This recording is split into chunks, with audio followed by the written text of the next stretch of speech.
ఏంటి అంటే మాకు తెలియలేదా కాంగ్రెస్ వాళ్ళకు, మేమందరం కూడా 6 ఫీట్లు ఉన్నాం ఒక్కొక్కడు, నేను 3 ఫీట్లు ఉన్నా కానీ ఆ ఉత్తమ్ కుమార్ రెడ్డి 6 ఉన్నాడు, ఆ జానారెడ్డి 6 ఫీట్లు ఉన్నాడు, అందరం కలిసి చేస్తామన్నారు. మరి ఏమాయి ఈరోజు 20 నెలలు ఒడిసిపోయాయి, ఇంకో 4 నెలలు అయితే 2 నెలలు అయిపోయాయి, మిగిలిన 40% టైం అయిపోయింది. ఆఖరి సంవత్సరం ఎలక్షన్ టైం అయినా మిగిలింది ఇంకో 2 నెలలే. మరి ఏమైనా ఈ హామీలు అంటే ఇప్పుడు రేవంత్ రెడ్డి గారు కొత్త రాగం ఎత్తుకున్నాడు. ఏమంటాడు? లంకె బిందెలు ఉంటాయనుకొని వచ్చినా లేవు. ఎవడు చూస్తాడు లంకె బిందెల కోసం? ఎవరు ఎత్తుకుతారు లంకె బిందెల కోసం? లంకె బిందెలని మాట్లాడతాడు ఎవరైనా ముఖ్యమంత్రి? ఇంత అన్యాయం మాటలా? ఇంకా ఘోరం. ఇప్పుడు మనందరికి ఇక్కడ కూర్చున్న వాళ్ళందరికీ అప్పు ఉందా లేదా? అప్పు లేనివాడు ఎవడనుంటే చేయలే అవటరా జీవన్ రెడ్డి? అప్పు లేనివాడు ఎవడు లేడు.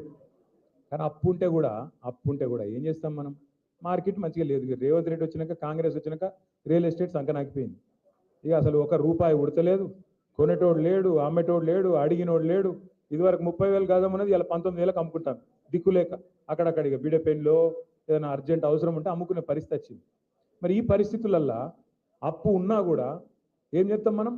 లోపల బనీన్కు పొక్కలున్నా మీదికెళ్ళి మాత్రం కడక అంగి వేసుకొని బయట తిరుగుతామా లేదా? ఎందుకు? మళ్ళీ ఎవడన్నా అప్పు ఉడుతుందో పుట్టదో అని. కానీ ముఖ్యమంత్రి ఎట్లున్నాడు? ఏం చెప్తున్నా ఆయన? నేను ఢిల్లీకి పోతే నాకు అపాయింట్మెంట్ ఇస్తలేరు, చెప్పులు ఎత్తుకపోతే వాడు అపాయింట్మెంట్ ఇస్తలేరంటే ఏమనాలి ముఖ్యమంత్రి? చెప్పురు మీరు, నాకు అర్థం కాదు. ఎవడన్నా చెప్పుకుంటాడు గట్లా? ఏం లేకపోయినా కడక్ అంగి వేసుకొని చాలు మాకేమైంది రాబాయి, 1,00,000 కాదు 2 లక్షలు ఇస్తారు రేపటి వరకు డామ్ డూ అని కొడతాం, నడుపుతాం. ఎందుకంటే నడపాలి, దుగ్నం నడపాలి. కానీ ఈ ముఖ్యమంత్రి గారు ఇంకా ఘోరం. మరి ఏమైనా నువ్వు గిన్ని హామీలు ఇచ్చినావు, ఏం సంగతి అంటే ఈ మధ్యన కొత్త డైలాగ్ ఎత్తుకున్నాడు. ఏం చేస్తారా? నన్ను కోస్తారా? కోసుక తింటారా? ఎవడు కోసుక తింటే నువ్వు ఏమైనా సేపు ఆ మామిడి పండుగ కోసుక తింటుంది, కోసుక తింటారా అన్నట. ఇంత అన్యాయం ముఖ్యమంత్రి ఉంటాడు ఎవడన్నా? అంత విచిత్రం అనిపిస్తుంది నాకు. ఈ ముఖ్యమంత్రి లెక్కలేడు. మేము కూడా చూసినాం, ఎన్టీ రామారావుని చూసినాం, రాజశేఖర రెడ్డి గారిని చూసినాం, చంద్రబాబు నాయుడు గారిని చూసినాం, కేసీఆర్ గారిని చూసినాం, ఇక ఈయనని చూస్తున్నాం. ఇప్పుడు ఏం చేయాలి? ఇక నిజానికి ఇలా మీకంటే నాకంటే ఊళ్ళలో ఉన్న కోపం ఎక్కువ వస్తాను. నాకు ఈ మధ్యన మన వాళ్ళందరూ చెప్తాను, అన్న నువ్వు జర తిట్టగా ఎక్కువ అని చెప్తాను. అంటే నేను తిడతారా పోయి, నాకేం కర్మ నేను తిట్టేది, నాకు అవసరమే లేదు. కానీ మన నాయకుడు, తెలంగాణను సాధించిన పెద్ద మనిషి కేసీఆర్ గారిని పట్టుకొని నోటికొచ్చినట్టు తిడితే మాత్రం, కేసీఆర్ తిడితే మాత్రం బరాబర్ ఈట్కా జవాబ్ పత్తర్సేదండి. నువ్వు మర్యాదగా మాట్లాడితే మేము కూడా మర్యాదగా మాట్లాడతాం. కానీ నువ్వు ఇట్లా అబద్ధాలు చెప్పి ఓట్లు వేయించుకొని గద్దెనెక్కి రైతులు యూరియా కోసం నల్లాడుతుంటే నువ్వేమో సినిమా వాళ్ళతో మీటింగ్లు పెట్టుకుంటా, డ్రామా చేసుకుంటా, నన్ను ఏమనద్దు, నేను మాత్రం తిడతా అంటే మరి ఎందుకు కొడాలి మనం?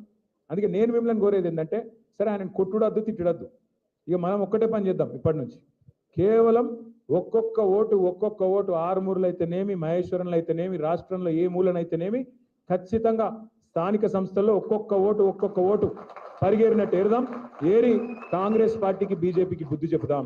ఎక్కువ ఆయాసం పడే అవసరం కూడా ఏం లేదు. మీరు ఒకటే పని చేయండి. నాకు తెలుసు మీ మీద కేసులు పెడతారు, బెదిరిస్తారు, పోలీసు వాళ్ళు ఆగమాగం చేస్తారు, ఫోన్లు చేస్తారు. ఒక పోస్ట్ పెట్టగానే ఏమారా తమ్మి నీ ఫ్యూచర్ చెడిపోతుంది, ఎందుకు పెడుతున్నావు అని పోలీసుడు కాంగ్రెస్ కార్యకర్త కంటే ఎక్కువ వాడు ఓవర్ యాక్షన్ చేస్తాడు. మీరు ఒకటే యాద పెట్టుకోండి, మనం 10 ఏళ్ళు 2014 నుంచి 23 దాకా ఎన్నడూ కూడా ఆనాడు మన అధికార వ్యవస్థను రాజకీయం కోసం వాడుకోలేదు. ఎన్నడూ కూడా రాష్ట్ర ప్రభుత్వం గురించి, రాష్ట్ర అభివృద్ధి తప్ప ఇంకో ఆలోచన చేయలేదు. ఎట్లా నీళ్లు తేవాలి, ఎట్లా రైతుల కన్నీళ్లు తుడవాలి, ఈ ఆలోచన చేసినాం. పేదవారిని ఎట్లా కడుపులో పెట్టుకోవాలని చూసినాం తప్ప రాజకీయపరమైన ఆలోచనలు ఎక్కువ చేయలేదు. కానీ వచ్చేసారి మాత్రం ఇట్లుండం. బరాబర్ నేను కూడా చెప్తున్నా మీకు, ఇలా రేవంత్ రెడ్డి ప్రభుత్వంలో ఎవరెవరైతే ఓవర్ యాక్షన్ చేస్తున్నారో వాళ్ళందరి పేరు మీరు గుర్తుపెట్టుకొని నాకు కూడా గుర్తు చేయండి. మళ్ళా తప్పకుండా ప్రభుత్వం వస్తుంది, కేసీఆర్ గారు ముఖ్యమంత్రి అవుతారు. ఈసారి మాత్రం పోయిన తారీ లెక్క మంచిగా మర్యాదతోనైతే ఉన్నది వ్యవహారం. ఎవరైతే ఓవర్ యాక్షన్ చేస్తున్నారో వాళ్ళకి తప్పకుండా మీ అందరికి నేను మాటిస్తున్నా, బుద్ధి చెప్పే బాధ్యత మా అందరిది. మీరు భయపడాల్సిన అవసరం లేదు. మీరు రోడ్ల మీదకి వచ్చి కొట్లాడి కేసులు పెట్టించుకోవాల్సిన అవసరం లేదు. పేరు రాసుకోరు, అంతే. పేరు రాసుకొని పెట్టుకోండి. మీరు ఏ బుక్ కావాలంటే ఆ బుక్ పెడదాం. పింక్ బుక్ అయితే పింక్ బుక్, ఇంకో బుక్ అయితే ఇంకో బుక్ పెట్టుకుందాం, మనం కూడా చూసుకుందాం. ఆఖరికి నేను చెప్పే మాట ఒకటే, పెద్దలు జయశంకర్ సార్ ఎప్పుడు ఒక మాట చెప్తుండే, ఈ 2 పార్టీలు ఒకటి తీయరాదు, ఒకటి పెట్టరాదు, దొందే.